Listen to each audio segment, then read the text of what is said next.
Halo Sobat Milenial dan Gen Z, jumpa lagi dengan gue, Sandi Firdaus di Locker Room by IDN Times. Di Liga 3 kemarin ada sebuah tim yang bisa kita bilang itu dia menarik perhatian. Dia tiba-tiba tembus babak 8 besar dan akhirnya bisa menjadi salah satu tim yang mewakili dari Liga 3 untuk naik ke Liga 2 2024-2025. Siapakah tim itu? Ya, mereka adalah Dejan FC. Dan sekarang tim IDN Times ini sedang berada di lapangan bola Kerasakti yang ada di Tangerang Selatan.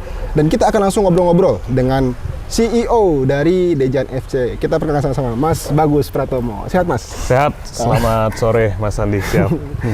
Alhamdulillah kemarin mengawali Liga 2 dengan kemenangan Mas ya, lawan Sriwijaya FC itu Mas ya. Alhamdulillah. Bisa diceritakan Mas, bisa menang gitu Mas?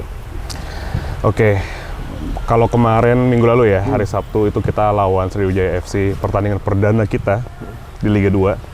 Pastinya kita deg-degan ya. Pasti kita deg-degan, tapi kita sangat yakin dengan usaha itu tidak akan mengkhianati hasil.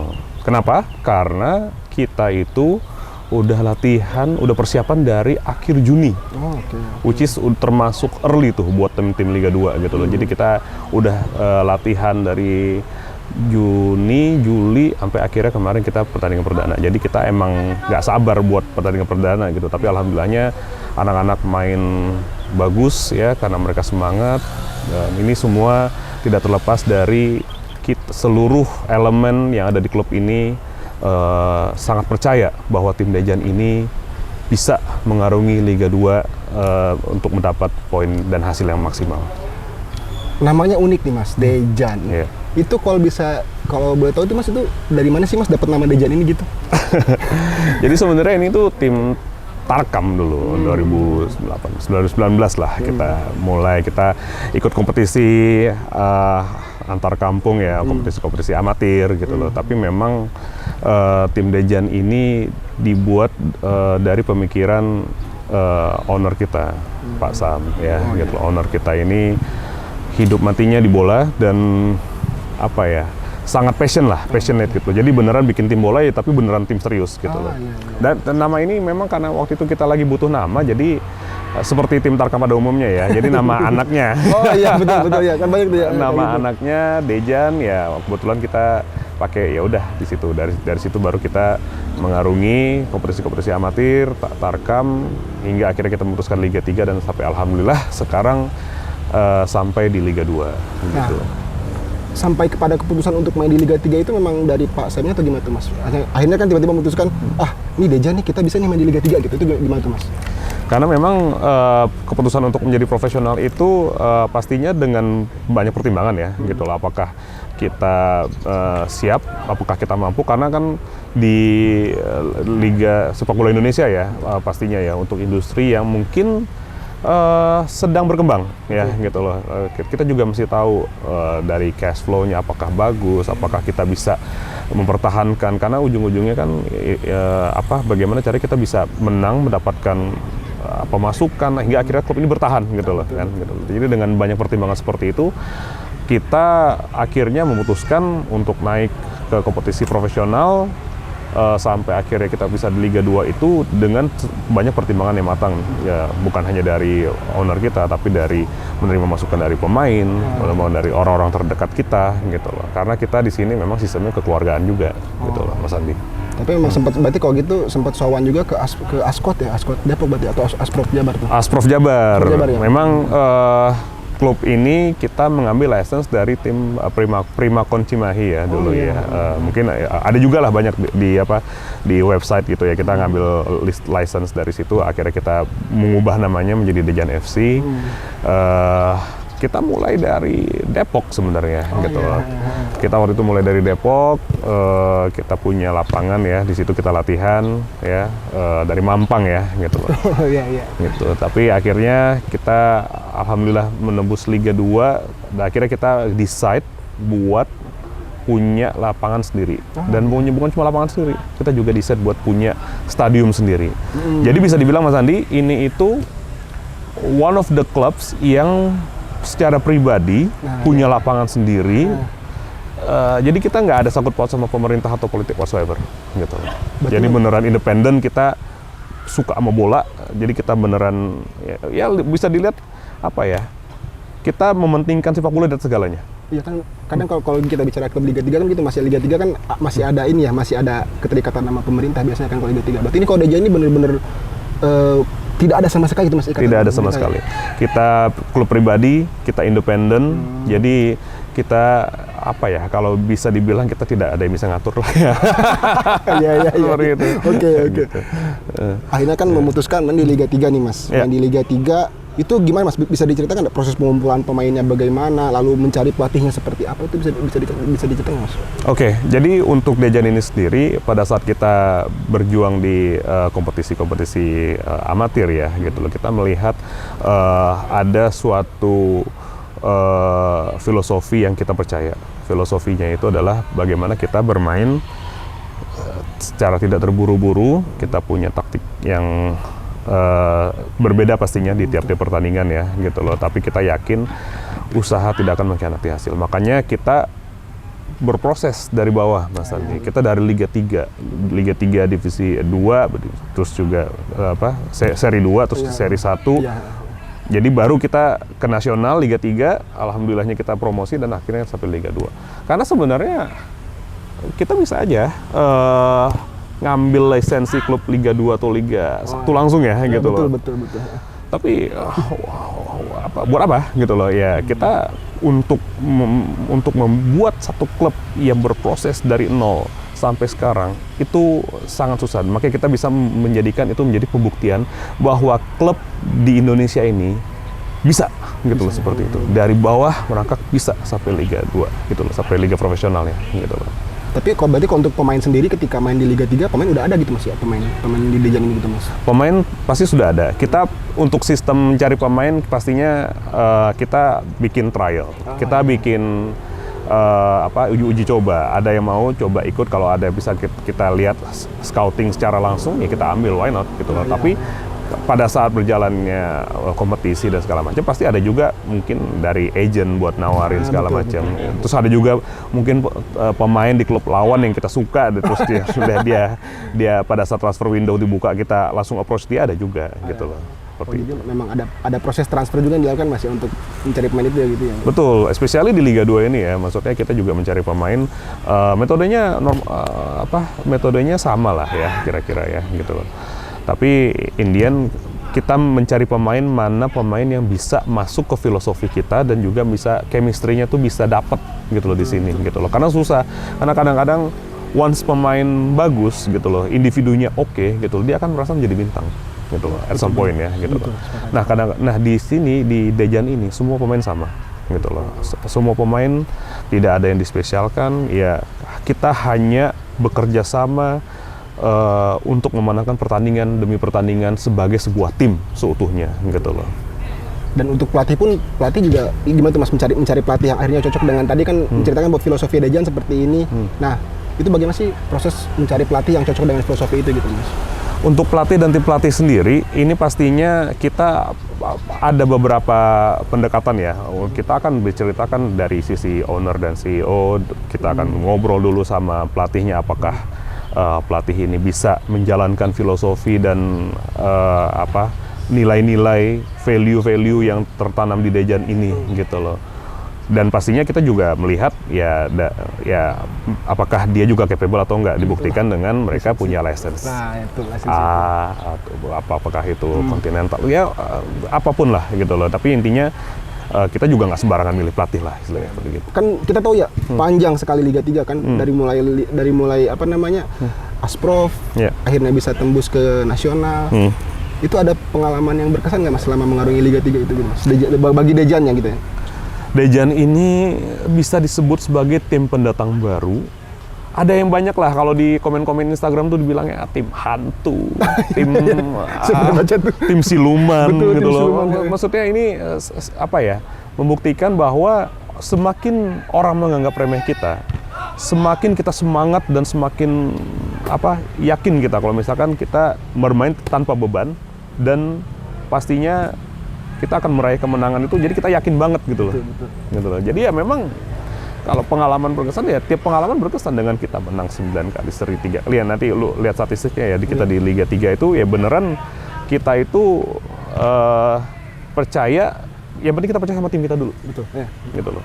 Baru nanti kita percaya ya fans berdatangan, media menyorot segala macam. Tapi yang penting kita bagaimana kita bisa mengedepankan filosofi sepak bola pada dasarnya, pada umumnya, dan bagaimana kita bisa mengembangkan itu dari pertandingan dan dikumpulkan menjadi suatu filosofi dan akhirnya menjadi sebuah guidebook di tiap kita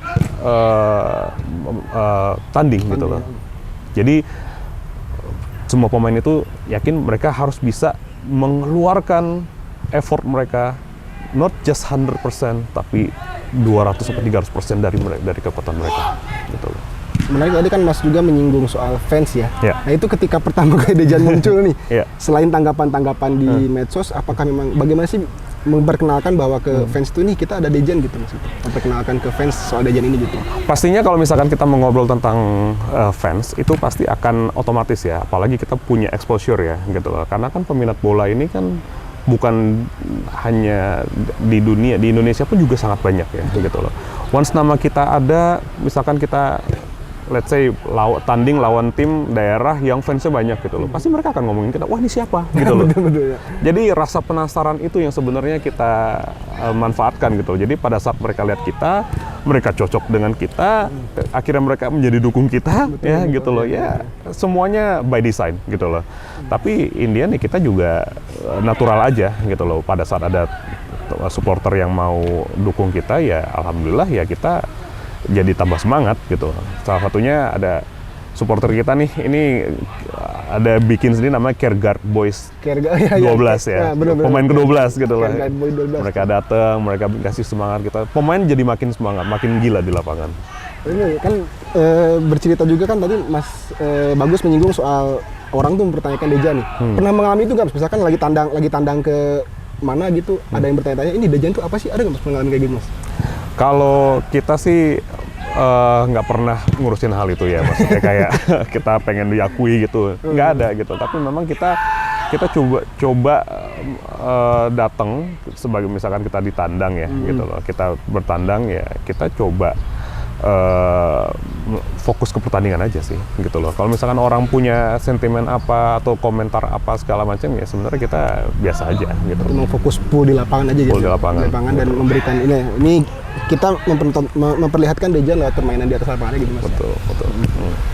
Dan alhamdulillah kan akhirnya lolos 8 besar tuh kan. Itu ketika pertama kali nonton Dejan nih, oh ini 8 besar ada Dejan nih. Kita nonton lah bareng 1-2 pertandingan itu Mas. Menjanjikan juga nih, dan kita lolos Liga 2 tuh Mas. Nah ketika lolos Liga 2 itu gimana tuh Mas, suasana di tim tuh Mas, bisa digambarkan nggak? Wah pastinya anak-anak sangat happy banget sih. Kita banyak yang nggak nyangka, misalkan kita berjuang dari awal, kita dari nol ya gitu loh, masuk ke liga semi profesional ya kalau Liga 3 ya gitu loh, tapi kita backgroundnya dari tim amatir ya gitu loh. Jadi beneran kita membawa dan membuktikan bahwa kalau misalkan ada tim yang bermimpi untuk bisa masuk ke liga profesional, ya alhamdulillah Dejan sudah melakukan itu, dan semoga bisa menjadi contoh buat teman-teman lainnya yang apapun yang suka sepak bola, bikin tim sendiri asalkan dengan filosofi yang tepat dan manajemen klub yang baik dan efektif. Menurut saya sih semua hal bisa dilakukan ya gitu. Apalagi melihat secara eksternal sekarang sepak bola Indonesia tuh lagi bagus. Peringkat FIFA kita lagi naik. Terus peringkat FIFA kita lagi naik, atmosfer sepak bola juga lagi bagus. Ya walaupun ada 1-2 kejadian ya, tapi tetap aja sekarang kalau nonton timnas gitu-gitu kan pasti rame banget gitu loh. Sekarang pun juga kita lihat Liga 3 aja pertandingan rame banget. Bener. Apalagi sekarang Liga 2 tuh aduh. Makanya kita happy lah dengan adanya atmosfer sepak bola Indonesia yang sangat mendukung. Masuk Liga 2 kan pasti ada penyesuaian Mas ya. Apa Liga 3 kita bisa bilang masih ada aroma amatirnya lah, dan begitu ke Liga 2 kan jadi semi profesional. Itu kalau bisa diceritakan penyesuaian yang dilakukan Dejan seperti itu Mas. Misalkan dari soal stadion kah, terutama kan stadion dan aspek-aspek pendukung klub itu sebenarnya Mas, penyesuaiannya. Oke, penyesuaian pasti banyak ya. Apalagi berubah dari klub amatir menjadi klub profesional itu pasti progresnya sangat banyak, dan PR kita lumayan banyak ya gitu loh. Challenge-nya lumayan banget gitu loh ya gitu loh. Apalagi perubahan dari manajemen ya gitu loh. Manajemen sekarang jadinya lebih aware tentang sistem pertandingan, jadi regulasi segala macam kita baca semuanya lah gitu loh. Memang kalau profesional ini udah nggak main-main gitu loh. Begitu juga dengan sistem kita mendaftarkan pemain, pelatih semuanya harus di sistem semuanya gitu loh. Jadi Indian semua berbenah gitu loh. Pemain di lapangan berbenah, kita latihan tiap hari, di manajemen pun juga berbenah gitu loh. Bagaimana kita bisa menyelaraskan untuk menjadi tim profesional gitu loh. Jadi makanya pada saat kita mikir kalau misalkan kita nyewa stadion terus atau nyewa lapangan terus, which is operasional pasti akan bengkak gitu loh. Sekali main, sekali lapangan berapa. Makanya kita mencoba melakukan kalau dari sisi bisnis investasi ya gitu loh, investasi dengan ya membuat stadion sendiri, membuat tempat latihan sendiri. Jadi once kita mau latihan ya kita nggak ada intervensi dari apapun gitu loh. Kita punya full kita dari sisi cost juga kita juga saving a lot gitu dari dalam jangka panjang ya gitu loh. Karena kita nggak mau cuma setahun 2 tahun di sepak bola Indonesia ini, kita maunya dalam jangka panjang seperti klub-klub lain gitu loh ya kan gitu loh. Makanya dengan adanya sistem ini kita juga menggabungkan antara sepak bola dan bisnis itu juga harus selaras gitu loh. Gitu. Makanya dengan ada investasi di sini kita harapkan dalam jangka panjangnya akan banyak menghemat pengeluaran pastinya gitu. Apakah itu dari latihan ataupun pertandingan nantinya. Nah, sebelum di sini di Depok di lapangan di Merpati.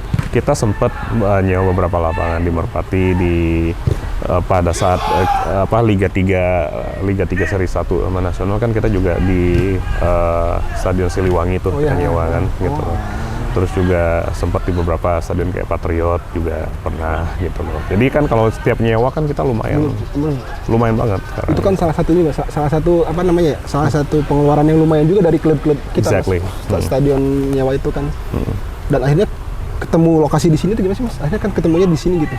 Ya kebetulan waktu itu kita sempat ada lahan di sini yang kosong, ya kita masuk aja gitu loh. Kita coba aja masuk sebagai proposal, ya kita mau bikin lapangan di sini, kenapa enggak gitu loh.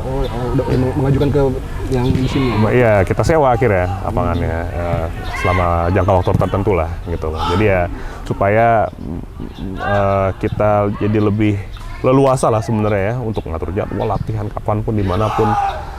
Ya kita pun juga bikin investasi di sini juga kan, bikin stadion, bikin banyaklah development yang nantinya kita akan lakukan secara bertahap ya gitu loh, untuk pembangunan tribun mungkin nanti pada saat mungkin tahun depan kita tambah lagi tribun segala macam, tapi semua dilakukan secara bertahap gitu ya. Kok namanya Kerasakti Mas? Namanya Kerasakti tuh? Karena di sini emang banyak monyet. Banyak monyet di sana itu. Nanti sore-sore keluar tuh. Jadi memang ada monyet, cuma ya nggak tahu deh. Karena kan memang dekat sama hutan lindung ya, gitu loh. Di daerah sini ya. Cuma kita lihat sih monyetnya kayaknya juga kita hidup berdampingan lah ya, gitu. Makanya namanya Kerasakti kita bilang ya, gitu. Jadi ya kita sih pengennya ya stadion ini akan menjadi angker buat seluruh tim yang datang ke sini. Iya. Ternyata ada filosofinya namanya Kerasakti. Iya, ada banyak monyet karena banyak kera di sini. Wah, gitu. Iya. Dan bicara Liga 2 nih Mas. Yes. Bicara Liga 2 untuk Dejan sendiri targetnya gimana sih Mas untuk Liga 2 sekarang gitu Mas? Oke, untuk target karena kita baru melaksanakan satu pertandingan ya, I think it's too early ya buat kita melihat target. Tapi tiap individu, tiap tim pasti punya kita bilang ikhtiar lah ya, gitu loh. Kalau untuk ikhtiar jangka panjang pasti kita pengen naik Liga 1. Apakah itu di musim itu atau di musim depan gitu loh. Tapi kalau menurut saya kita harus fokus dulu ke apa yang ada di depan mata. Betul. Gitu loh. Jadi pertandingan demi pertandingan gitu loh. Kita mainnya sudah sesuai dengan filosofi kita mainnya sudah sesuai dengan taktik kita. Bagaimana kita menyesuaikan taktik dengan taktiknya lawan gitu loh. Minimal pemain tahu itu dulu. Gitu loh. Dari situ ya kita minimalisir kesalahan, baru kalau misalkan setelah pertandingan demi pertandingan ya di situ baru kita akan melihat apakah kita mengukur diri lah sampai mana gitu loh kira-kira gitu. Ada kelupaan Mas bicara pemain nih. Kan kalau Liga 2 kan boleh pakai pemain asing tuh Mas. Berarti dalam proses pencarian pemain asingnya itu Dejan gimana sih Mas tuh? Pasti ada banyak pemain asing yang trial juga di sini gitu loh. Ada agen yang bawa ke sini, ada yang dari kawan yang pemain, ada yang dari pelatih sebelumnya gitu loh. Banyak macam-macam lah gitu loh. Tapi kalau pemain asing sendiri kita kan ada 3 ya gitu loh. Ada 3 karena regulasi juga memperbolehkan hanya 3 gitu loh. Tapi pemain naturalisasi kita banyak. Banyak, ada 4 orang ya gitu loh. Ada 4 orang, ada Escobar, ada Donald Bisa, terus ada Amadou, sama Boateng, Prince gitu loh. Itu udah WNI semua itu. Mereka WNI mungkin udah lama ya di Indonesia ya. Tapi kita ada tambahan 3 pemain asing lagi untuk memperkuat daya gedor di depan. Pastinya ada Thiago Fernandes, terus ada Bowman di belakang, memperkuat lini belakang, sama di tengah itu ada Salif Diarra gitu. Jadi kalau misalkan menurut saya sih materi pemain kita bisa dibilang gak kalah lah sama tim lain lah ya. Jadi pelan-pelan dulu ya, pelan-pelan membenahi, termasuk di sini juga kan. Ini kayaknya mau ada beberapa perkembangan lagi di sini kali. Ada yang mau dibenahi lagi ya di stadion ini Mas? Kalau yang dibenahin sih nggak ada ya. So far kalau misalkan kita sih udah masuk ke regulasi dan masuk ke kelayakan dari PSSI ya gitu loh. Kayak misalkan kita pakai rumput sintetis. Di Liga 2 kan boleh pakai. Berarti tim dari LIB dan PSSI udah sempat ngecek di sini Mas ya? Sudah, kita kalau misalkan kita nggak boleh tanding di sini, pasti PSSI juga sudah akan menolak kan gitu loh. Tapi ini lengkap juga sih, ada ruang preskon-nya ada. Terus ada juga ya, ada ruang lengkap buat ganti yang ruang preskon, matchcom, ruang wasit, home away, ruang ganti semuanya gitu loh. Sudah diperiksa lah sama tim dari LIB ya pastinya. Gitu. Tapi kalau Amin Dejan masuk Liga 1 kan pasti mungkin bakal ada pembenahan lagi masih yang dilakukan Mas ya? Pastinya. Tapi ya itu nantilah ya kita ngobrolin tentang Liga 1. Kita fokus dulu lah ke depan seperti apa nih. Iya sih. Masih juga ini masih baru 1 pertandingan. Baru 1 pertandingan, masih terlalu early kalau misalnya kita ngobrol tentang mimpi-mimpi. Ya kalau mimpi boleh lah gitu loh. Tapi intinya pemain-pemain ini harus fokus apa yang di depan mata dulu aja. Oke, siap. Menarik sekali ya pembahasan dari bersama CEO Dejan FC ini, bagaimana akhirnya klub yang mungkin awalnya kita kira itu kan ini paling hanya klub antar kampung atau klub fun football mungkin ya, tapi akhirnya karena manajemen yang rapi dan juga pembenahan yang dilakukan akhirnya bisa merangkak naik dan sekarang naik di Liga 2. Nah, berikut adalah tadi obrolan kita dengan CEO dari Dejan FC soal bagaimana akhirnya Dejan ini bisa masuk ke Liga 2 dan menjadi bahan pembicaraan di sepak bola Indonesia. Saksikan terus Locker Room by IDN Times dan jangan lupa untuk like, komen, dan subscribe YouTube dari IDN Times. Saya Sandi Firdaus. Dadah. Oke Mas. Terima kasih. Thank you.